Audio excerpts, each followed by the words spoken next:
Hello ka-umami! I-share ko naman po ang recipe ng isang napakasarap na sausawan para sa mga steam ng gulay at tilapia. Lagi niyong nakikita sa aming mga mukbang na ang mga Thai ay kumakain ng mga hilaw na gulay. Pero syempre, katulad din po nating mga Pinoy ay niluluto din nila. At isa lamang ito sa kanilang napakasasarap na sausawan.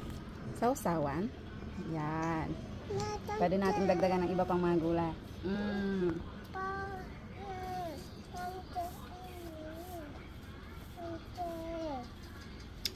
Isa ito sa mga unang natutunan kong recipe dito sa Thailand at tinuro po ito ng aking mother-in-law. Madali lang siyang gawin, simple lang ang mga ingredients at pwede nyo pong gayahin dahil available naman dyan sa atin.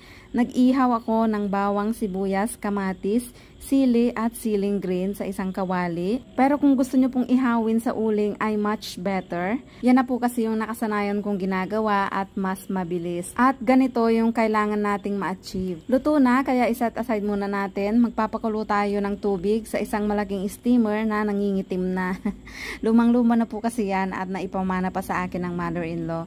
Isang malaking tilapia ang gamit ko, yung kulay pink, pero pwede rin po ang tilapia natin dyan. Papahiran natin ang pampalasa at dito ay gumamit ako ng Maggi seasoning at yung kanilang parang magic sarap na powder. You can use magic sarap or pamintang durog kung gusto nyo pong dagdagan. Huwag na po tayong mag-asin dahil medyo maalat po yung ating sausawan. Set aside muna dahil ipapakilala ko muna ang ating mga gulay. Meron tayong kangkong, talong, katuray, napa-cabbage, sitaw at yung celery. Importante po ang celery sa dish na ito dahil ito yung magpapabango sa mga gulay at sa isda. At pwede rin po tayong mag-add ng gulay na kahit anong gulay na gusto nyong i-steam. Pwedeng ampalaya, okra, broccoli, repolyo, at pwede rin ang kalabasa. Lalagyan natin ng banig yung ating tilapia gamit yung mga napa-cabbage na hindi kagandahan. At kasama ng talong, unahin na nating i-steam dahil mas matagal po yan maluto. Habang ini-steam ay dikdikin na po natin yung ating mga inihaw na ingredients sa sausawan gamit ang mortar and pestle. Kung wala po kayo niyan, pwede naman gumamit ng blender. At kukuha muna tayo ng Thai lime dahil kailangan po natin iyan sa ating sausawan. Kung wala kayo nito, pwede pong gumamit ng kalamansi o lemon. Ito talaga yung pang-asim po dito sa Thailand. Hindi nila alam o ginagamit ang kalamansi. May kakaibang bango po kasi yan, mas malalaki at mas makakatas. So ito nga ang napili ko, syempre yung malapit ng mahulog. Ang lalaki niya dahil hindi naman namin naaagad na napipitas. Unahin na natin ang bawang, sili at sibuyas.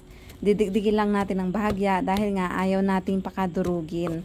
So kung blender po ang gamit nyo, huwag nyo pong pakaikutin dahil baka maging smoothie naman po siya. Parang i-punch-punch nyo lang siya. Ganito yung gusto nating ma-achieve kaya isusunod ko na yung siling green. At shout out po at maraming salamat kay Ka-Umami Rodora Manson from Cabiao, Nueva Ecija. Shout out po at pakibati ang buong family ko. Hello po sa inyong lahat, Family Manson. Maraming salamat po and God bless. Half cook na ang ating tilapia at talong. Isinunod ko naman ang sitaw. Tatanggalin ko lang ang balat ng kamatis at medyo na overcook yata ang kamatis natin ngayon. Usually kasi yung malalaking kamatis ang gamit ko. Pwede rin po yon. Dikdikin po ulit natin katulad ng mga nauna. Marami nga po palang natutuwa dito sa mortar and pestle dito sa Thailand at maraming nanghihingi ng pasalubong. So kapag nakauwi po ako, papasalubungan ko po ang ilan sa inyo.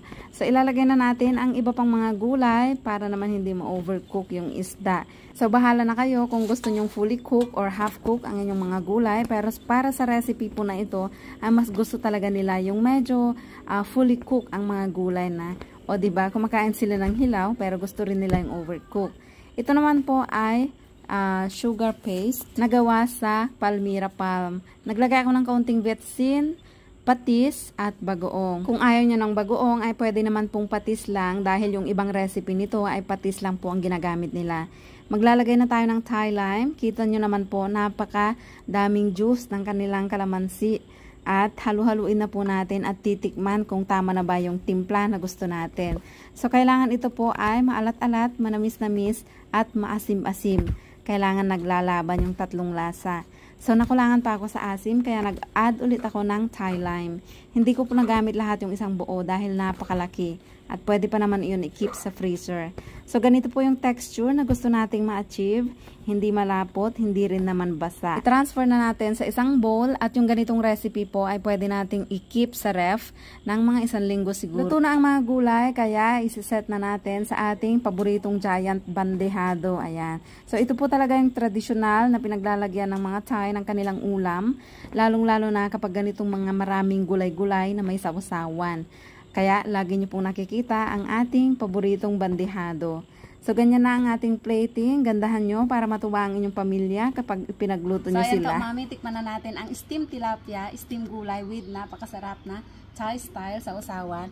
At tikman na natin. Hindi pa daw sila gutom, kaya titikman ko muna at ipapakita po sa inyo kung paano naman nila kinakain.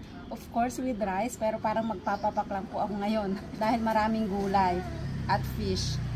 So, kukuha po tayo ng gulay. Ganyan. Papalaman natin ng steamed tilapia. Ang laman po ng ating isda. Yan.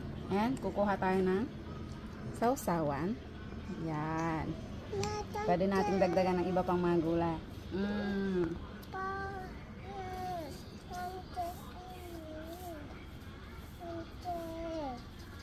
Ang sarap.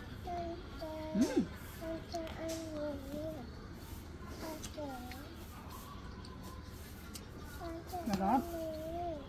Maanghang po siya.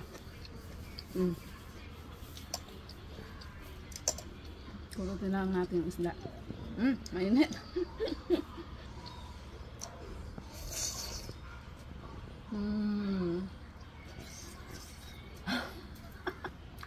Oh.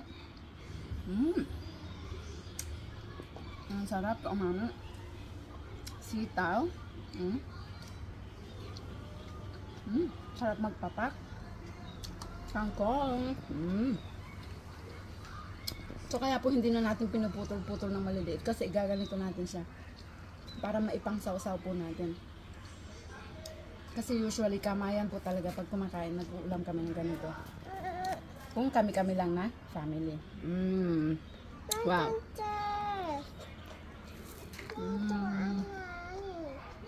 Lalo. Sarap. Katulad.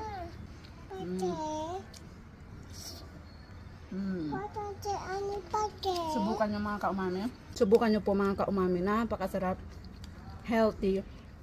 At kung para sa mga bata, wag nyo na lang pong lagyan ng spicy, ng sili. At kung nagustuhan nyo po ang video mga kaumami, pakishare naman, baka ikaw naman po ang mapili na mabigyan natin ng regalo sa susunod na weekend. And subukan nyo po ito at let me know kung nagustuhan nyo. For more Thai sa usawan na napakasasarap, visit nyo rin po ang aking YouTube channel, Mommy Will in Thailand. Bye!